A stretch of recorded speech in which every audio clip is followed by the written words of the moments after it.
Ayon sa mga Trinitarians at sa mga Bible scholars na dalubhasa raw sa Biblia, ang Diyos daw na nakita ni Moses ay ang Angel of the Lord na si Miguel Arcangel. At si Miguel at si Jesus Christ daw ay iisa or the same. Ang Angel of the Lord kasi ang assistant ng Diyos.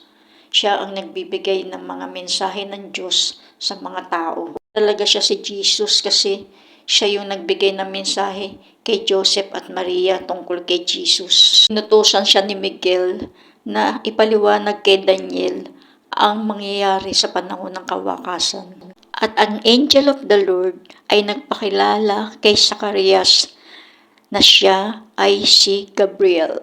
Magkapareho ang anyo ng Angel Gabriel sa Daniel at ang Angel of the Lord na nakita nila Magdalena na nagbukas ng libingan ng Panginoong Hesukristo.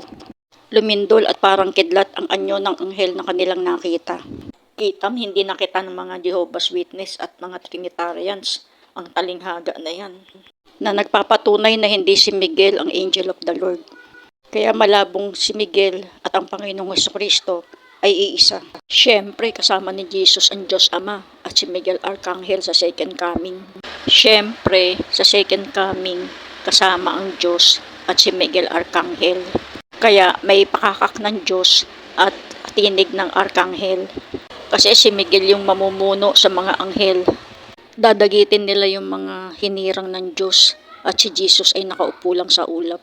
Ang iisang Diyos natin ay invisible dahil ang Diyos ay espiritu at walang anyo.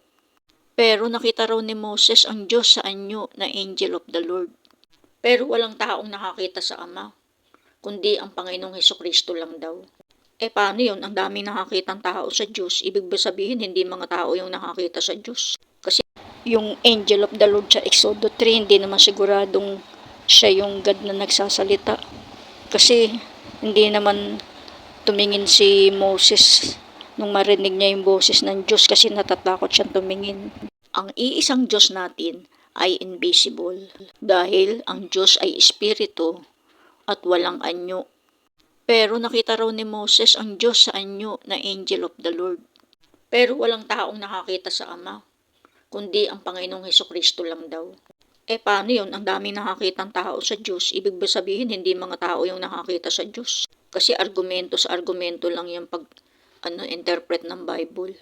Si Abraham kasi, si Moses, si Hagar, si Manoah, at si Jacob, nakiklaim na nakita nila ang Diyos. Magbigay tayo ng patunay, Pastor, kung bakit tayo ay naniniwala na Jesus at si Michael, Archangel, ay isa lang. Sa Bible, merong Diyos na nagpapakita. At ang isa sa Diyos na nakita ay yung tinatawag na Angel of the Lord, which is, naniniwala po tayo na yun nga yung si Michael, Pastor. Michael, the Archangel, sa ibang salita ay tinatawag sa Angel. Siguro basahin natin muna yung unang talata, kasi nandun yung anghel ng Panginoon. Sino ba yung nasa gitna ng mababang punong kahoy? Di ba Angel of the Lord? Ang sabi rito, nung lalapitan siya ni Moses, tinawag siya ng Diyos. Siya rin yung Angel of the Lord. Siya rin yung Diyos na sinasabi rito, na tumawag kay Moses. Ngayon, malinaw ho dito mga kapatid, ang Diyos nakita. John 1:18. Sabi po dyan, walang taong nakakita kailanman sa Diyos. Ang bugtong na anak na nasa sinapupunan ng Ama, siya ang nagpakilala sa Kanya. Ba't nakita ni Moises? At tinutukoy dito ng Panginoon na Diyos yung Ama. Wala pang nakakikita sa Ama. Therefore, yung nakita po doon ni Moises sa chapter 3 ng Exodus, hindi yung Ama. Kasi, kukontra yun dito, Pastor. So sinabi ng Panginoon, may nakakita na pala eh. Si Moises pala nakakita eh. So paano ngayon yan? So ibig sabihin, yung Angel of the Lord, hindi yung Ama, kundi yung anak. Si Kristo yun. Kaya ang sagot natin doon sa tanong, si Kristo nga, iisa nga. Tulad, kaya po natin nasabi na si Michael at si Jesus Christ ay iisa. Una, si Jesus at si Michael ay pareho pong tinawag na Archangel. Ano po? Sa katunayan yan, Brother Johnson, hindi lang tayo yung naniniwala sa ganitong klase ng interpretation.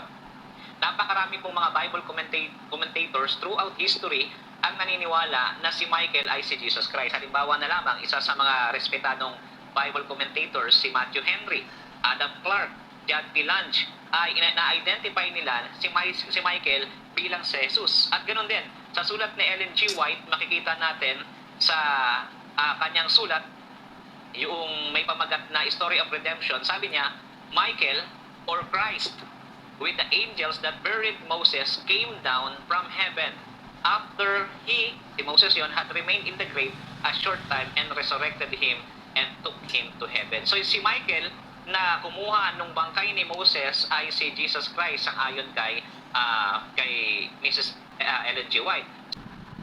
Karapastanganan yan kung ang pangalan ng Diyos ay ikakapit mo sa created being. Isa pong malaking kasalanan yan kung sasabihin mo, yan ay anghel. Hello? Mamaya magkasala ka ng malaking kasalanan. Huwag mo nang kontrahin siguro. Sino ba nagsasabi na ang anghel ay Diyos? Ano ba pakaramdam ng nasopla? Taas noo pa rin.